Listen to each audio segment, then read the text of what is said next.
Everybody. Thank you so much for being with us today, everyone. I'm really excited for this conversation, and this is a really important topic for so many of us. For those of you who don't know me, my name is Gabi Conacher, and I'm the co-founder of DEE-P Connections. And hopefully you know that we work really hard to try to bring resources and research and advocacy efforts to the rare epilepsy and rare disease community. So today we're going to be talking about access to treatments, and I'm super excited that we are here to have this discussion with somebody who's been in the trenches doing this work. Sarah, do you want to introduce yourself? I'd be happy to. Thanks, Gabby. My name is Syra Sultan. I work for Connect4 Strategies, and one of our clients, maybe our favorite client, is Haystack Project, which is an umbrella organization of rare and mostly ultra rare patient groups. And so many of the epilepsy groups are a part of Haystack Project and participated in helping us come up with this legislation to begin with. So when I talk more about what it is, Gabby, whenever you're ready, it'll give me but just know that your community participated in bringing this legislation forward. Absolutely. So I'm going to go ahead and just let you take it away. Just let me know when you want me to move the slides forward. Okay, terrific. Thank you. So as I said, really your community of different epilepsy groups that participate with the Haystack Project participated in an effort to think about what were some of the biggest barriers to making sure that patients with rare diseases were getting access to the treatments that their doctors say they needed. We heard story after story about denials and appeals and further denials. So we spent some time at Haystack Project talking about researching what could be behind all these denials, what was happening, why was it happening, and how could we come up with a solution that either the government or Congress could help us with. So I'm sorry, Gabby, can you see my picture at all, or I don't know if you can? Yes, we can see you and we can see your slide.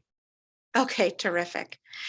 So it turns out that if you look back at what is going on with why insurance companies, and that could be Medicare, Medicaid, it could be a commercial insurance, it could be an Obamacare plan, when they sell us insurance or we get insurance through our employers, we pay our premiums and deductibles. And in return, we contract essentially for what they call medically necessary care. When you have a common condition, say high cholesterol or diabetes or what have you, it is very easy to qualify for medically necessary care because it's defined as something that is some condition that is on the label of the drug that you are seeking to have access to, or that your doctor wants you to have access to. So you've got a medication that says, this drug is indicated for diabetics or indicated for lowering your cholesterol, let's say. And when it's not labeled for something, then there's a compendia, essentially a book of indications for which this drug could be used, but it didn't make it onto the label itself. So when you think about medical necessity defined as on label or in compendia, and you put it in the context of rare diseases, hardly ever are rare disease patients needing a treatment that for the use for which they need it is on the label, right? 95% off is really off-label use for us. So that term off-label, meaning it's not on the label, the use for which you need it, is really a big problem with meeting the definition of medical necessity. So, and I should say there are no compendia for really rare diseases. So fast forward, you pay your premiums and deductibles just like everyone else living with more common conditions. You're supposed to get medically necessary care, and yet when your doctor says you need something, almost inevitably it's being denied, whether that's for the condition at the rare disease itself or management of symptoms or side effects or what have you. More likely than not, you are not meeting the definition of medical necessity, which means your insurance will deny you access to that treatment. And they may send you some very helpful documentation for why you've been denied and tell you you have a right to appeal. And you may go through all the machinations about filing for those appeals, asking your doctor to file for those appeals. And sometimes you may get through after hours and hours of your doctor's time or what have you. But more than likely, the denial stays in place because you just haven't met the legal definition of medical necessity. And by the way, after you meet that definition, you still have to fight for things like step therapy, prior authorization, the other ways that insurance sometimes tries to deny or delay access to your treatments. So in doing the research at Haystack Project, we found an exception that was made for cancer many years ago. And what they said for cancer was, we recognize that mostly what patients need is off-label. So we're going to allow cancer patients to have access to the treatments they need and that their doctors are prescribing if they are in a compendia, or the use is in a compendia, or it's in 2 peer-reviewed journal articles. And that revolutionized cancer care over the last decade and a half. And rare disease patients now find themselves in the same boat that cancer patients did all those years ago. And it's very comforting to Congress that, oh, we've set a precedent, it's gone well, we can now extend the precedent. I'm not saying it'll make it easy, but it will certainly make it easier knowing that Congress has done this once before. So we have legislation that we developed that essentially tried to do the same thing that cancer got. The difficulty we ran into was that we talked to the people who make these books, who write these books called compendia today, and we talked to them about why is there no compendia for rare diseases, and why are there, why do they really only exist for cancer? And what they explained to us led us to understand that we'll probably never have compendia dedicated to rare diseases. So we said, okay, what's the precursor to a compendia, to this book? What comes first? Well, what comes first are clinical guidelines. Those end up in the book, but you don't have to have a book in order to have clinical guidelines. And so we said, okay, we can live with clinical guidelines. We can develop those for rare diseases. So in a nutshell, what we do in this legislation is expand the definition of medical necessity so that it's not just things that are on label or in compendia, but for rare diseases, insurance companies would have to look to 2 peer-reviewed journal articles about an off-label use or clinical guidelines for an off-label use. So I sort of, to oversimplify, it basically says to insurance companies, you're looking to the left to figure out what's medically necessary for rare disease patients. You need to look to the right, because to the right is where what we need actually exists. And we're just going to expand the definition. Okay, so we're working on introducing this legislation. On the right-hand side, you'll see the committees that have jurisdiction over this issue we're working on. And we're trying to get this bill reintroduced in the House. It was introduced last year as HR 6160. It was called the Access to Rare Indications Act. It was not yet introduced in the Senate last year. Once Congress flips over, which it does every 2 years, you have to reintroduce it. So that's the process we're participating in now. So that's a lot of background. Let's move forward to what it is that your community, your patients, your caregivers can do. So the title of this talk was Your Voice Matters, and I can't say enough how significant that is. I work in Washington, D.C. Members of Congress and their staff talk to me every day, and they know that I get paid to participate in an effort to get this legislation passed. It's fine if I'm doing the educating, but until they hear from patients and caregivers and doctors and nurses and teachers, you name it, touching the person with a rare disease or a child with a rare disease, and they say that it's meaningful to them, only then does it really begin to open their minds to having a further conversation with me about the technicalities. But they need to know it matters. So in the Senate, which is where we're focused right now, these are the members of Congress that we are looking to have introduce our bill. This is a list of the Democrats who are on the right committee. We already have 1 or 2 Republicans ready to introduce the bill. But if you introduce it with a Democrat and it's bipartisan, then it has a far better chance of passing. So we don't want to introduce it with just Republicans. So this list is a list of all the Democrats on the right committee, the staff person who works for them, their email address. This staff person only covers healthcare for them, so they're not touching 10 other subjects. And these are their phone numbers. And it is literally as simple as calling, emailing, and then I say pass it on, meaning that please ask your neighbor, your child's teacher, your caregiver, the nurse, the speech therapist, whatever it may be, that can also do the same. Volume matters here. Next slide, please. So a lot of people think that calling their member of Congress is a very intimidating thing. But to put it in perspective, you're calling and you're probably talking to a 19, 22-year-old on the other line. That's the receptionist. And all you want to do is log a call where at the end of a day or at the end of a week, they have to say how many people called about any particular subject. And that's what goes up to the senator's office. So you're not talking to someone very intimidating at all.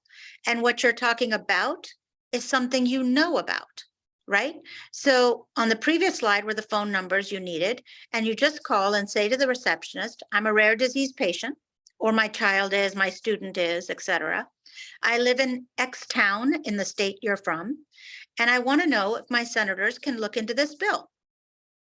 And then you tell them one line about your insurance, right? It's in brackets here, Medicare, Medicaid, private. You tell them what kind of insurance you have and whether it's true for you or it's true for your broader community. You can say, I struggle with insurance covering what I need, or you can say our community struggles with it if you yourself haven't faced that struggle. And your request is, can I please ask the senator to look into this and get back to me? Really important. I hear all the time people say, but what if they ask me a question I can't answer? It's okay.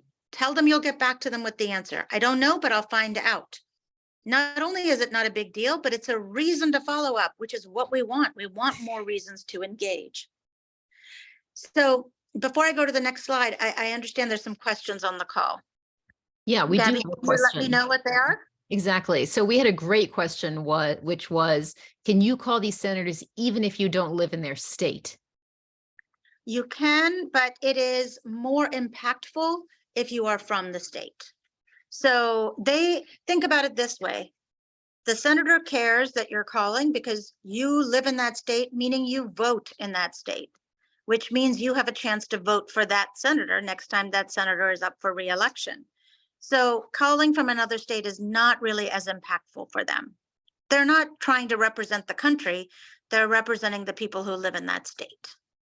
So something you can do instead is maybe if you know people who live in that state, pass this along to them and say, would you please call or get in touch? It's such an important topic and we need as many people as possible to make contact.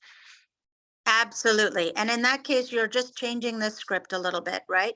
You're not saying I'm a rare disease patient. You're saying I'm the, aunt or uncle of a rare disease patient, or I'm whatever the connection may be. And I see this patient or this family struggle so much with insurance. This is so important to me. They have to say it's important to them because they live in that state. Yeah, great question and great point. Yeah. Oh, quick go question. ahead. Another one. Can advocates call and say they have many families in their state? Yes, absolutely. They can. Yes. Yeah, that's a great point. Maybe say I am one of 20 families that live in this state that believe this is really important. That's a great question. Yes. Great question. And if you don't think they're going to call, then it's, you can definitely mention them, mention the hometowns they live in. If you know that makes it more real to the member or to the person who's taking down the call. But volume really does matter. And so remember, this is a 19-year-old or 20-year-old tallying calls. And so it's really important to keep that volume high if we can, which is hard in rare diseases. So I understand that. And when you call more than once, does that get logged every time you call? It logs as interest in this topic. Is that correct? You can try that. Some staff will write it down as another call. Some staff may, sort of keep a list and say, well, I think you called yesterday, but give it a shot. And one more question, I think, before we move to the next slide, which is, if somebody's state isn't listed, is it still beneficial to reach out to their state senator anyway? Good question. So after we get the bill introduced, with one Republican and one Democrat who are on the right committee, then we will ask you all, Gabi maybe will do the follow-up or what have you, to say, now it's time to get all the other senators to co-sponsor the legislation. Co-sponsor is the word you need. And we're not at that stage yet, which is why that list on the previous slide is so critical. Only if we are not able to get one of them to introduce this bill will we go to a broader audience. Right now, we're working very hard to give this bill the best possibility of actually becoming a law. And so these particular senators are particularly critical to us right now. And we will definitely continue to follow up on this and share more as this progresses. Mm-hmm. So the second thing you can do, and this is something you can do in addition, it's not an either or. On that first slide, I gave you the member's phone number, but I also gave you his healthcare staff person. So you write to that person, dear Abby, dear John, whatever. Here's my name, here's the hometown I live in. And then it's really important to personalize these emails. If it looks like a form letter to them, they will throw them in the trash. So I've highlighted the place where you have to specifically enter your information, but just take an extra minute and change the words or the paragraphs or anything you can in the rest of this email so that it does not look like a form letter. That's really the critical part. You can say it in your own words. You can rearrange the words. You can, whatever it is you have a minute to do, take a minute and send this email. And at the end, you see, it says, I really hope to hear back from you. Say that in your own words too, but the key is to get them to engage and respond. And again, I've often heard people say, but what if they respond? I won't know what to do. I'm not ready for this. I've never done this before. Well, at the end of this presentation is a slide that gives you an email address, right? Just forward the email you receive or email us yourself and say, I've heard back from them. What should I do next? And we will be here to help support you the whole way through. On the next slide, there's yet another thing you can do. There's a sign-on letter, meaning that at this link, we've created a form. You fill out the form, and your name gets added to a list of names already going to the senator with this email. In addition, they'll send an email from your email address to that senator's office as well. So this is yet another even easier way to do it, but really I don't recommend this as one or the other. We've tried to design this and give you the information in the slide so that you could do all three things in 5 or 10 minutes. And so we hope you do them all, but this is yet another way to participate. Next slide, please. And we'll share all of these in an easy way for you to access and grab the information and the language. Great. I think this is my last slide, and this is, I'm not much of a tweeter myself, so I have provided here their Twitter handles.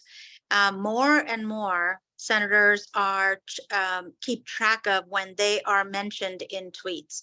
Someone in their office is collecting this information also. And so again, if you can tweet this out, it would also be incredibly helpful. The more you personalize it, the better it is every single time. It's really important, as I understand it, to keep the @rare diseases in the tweet somewhere, because that helps us capture how many times this is happening and how often the senator is hearing from you.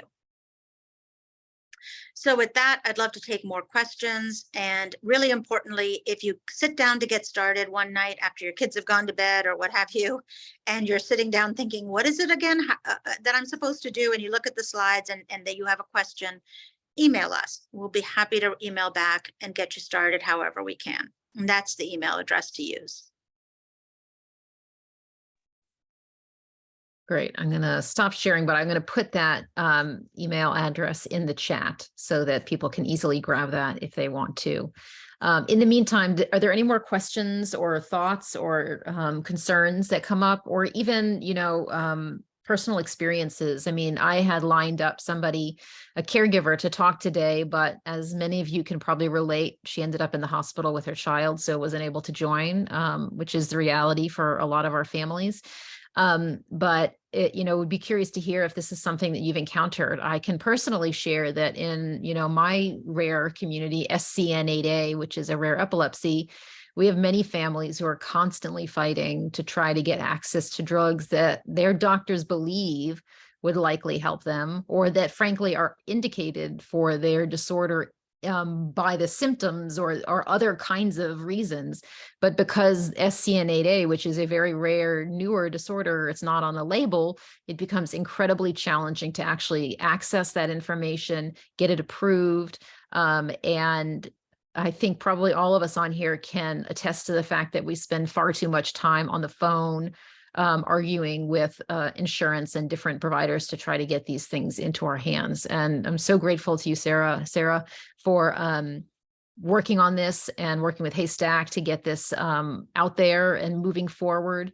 We've got one comment that says, it seems like nothing ever gets done in Congress. What's the chance this can really get passed? And wouldn't it take a long time to get implemented, even if it does get passed? The timeline question, yes. It's a great question.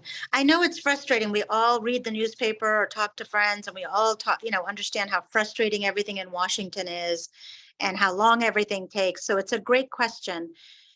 Look, at the end of the day, I won't tell you that politics aren't going to be involved, right? You can have the best policy ideas that should become law in our country, and sometimes politics gets in the way of good policy. And so it's really important to do the kinds of things we're doing now up front. So we are only introducing this legislation with one Democrat and one Republican, so that no party says that this is a bill for the other party. We're making sure, the earlier question about, I don't see my senator on this list or my state on this list. We're targeting a very small number because we want only the senators who are sitting on the right committee to get this law passed. We're also doing the same thing in the House. So we have the Senate and the House that we're working simultaneously.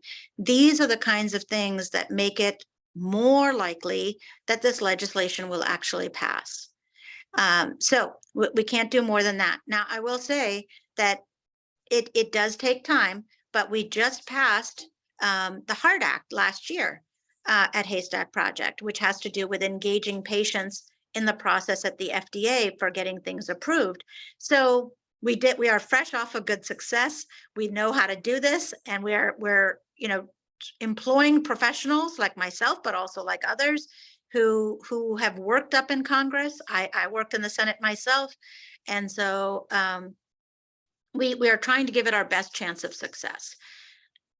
And Yeah. as for implementation, that can happen fairly rapidly with a bill like this, because we're not asking, the government to put out a report or do something, regulations or whatnot. This will go right to the insurers. So I don't expect the actual implementation to take too long.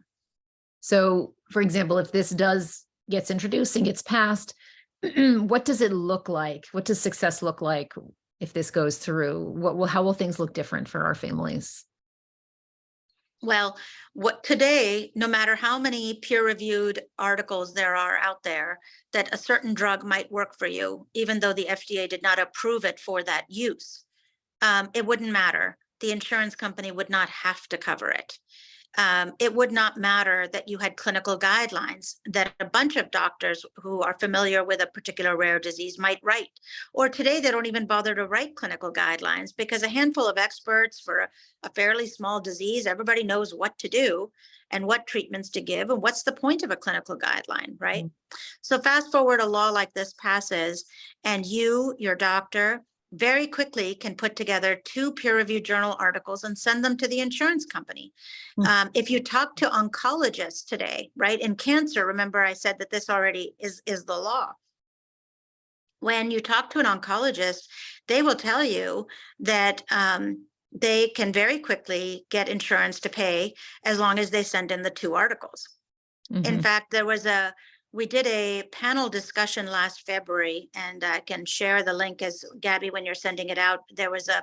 We did the panel discussion, and then we did an op-ed article after it in support of this legislation. And one of the doctors treated cancer patients and other rare disease and another couple of rare diseases. And he said, for my cancer patients, this is so much easier. My rare disease patients, total nightmare. So we do expect, because of the precedent, we've already seen how in reality it changes people's lives. We do expect the same thing to happen here. Yeah, it's amazing. And Amber shared in the chat, her experience, which is that her son is prescribed an off-label drug, and every year they face a denial from insurance, and she's just waiting for the day when they just say flat out no, right? Right. Because Right. they can do what they want to do right now. And it'll cost her insurance over $1 million for the medication without that. So And Amber, I would take the language you literally just wrote into that chat and put it in that email and say that when you make the call, and helping people understand that just because you have it today is really, while that seems like it should be reassuring, I hear so often that I live in complete fear that next year or next month Mhm. I'll get denied and I won't be able to afford it. That's a very real stress that we live with in our lives as we care for our children. And so explaining that to people is really important. And that 19-year-old or 25-year-old is doesn't have that context. So you guys are experts in your experience. You should share them. And I've been in some of these meetings on the Hill, and it's just totally eye-opening. There's just they have no frame of reference or context for experiences like we have with our families and our family members. So opening their eyes, that's part of it, is just getting them to initially see, oh my gosh, this is really a thing. I had no idea.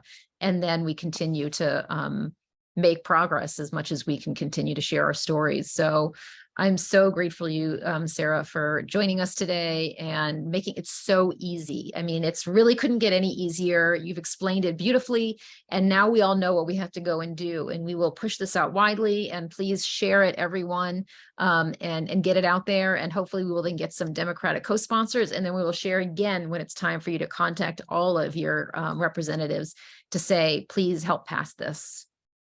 And we'll do the same in the House as well. Keep track of us in the House as well. So today's webinar is really focused a lot on the Senate because that's the most urgent need. We are close to getting the bill introduced in the House. And when that happens, then you can also call all your congressmen and ask all of them to co-sponsor the bill in the House. So we're working on parallel tracks as we move this thing forward. Terrific. Lots of great information here and easy ways to get involved.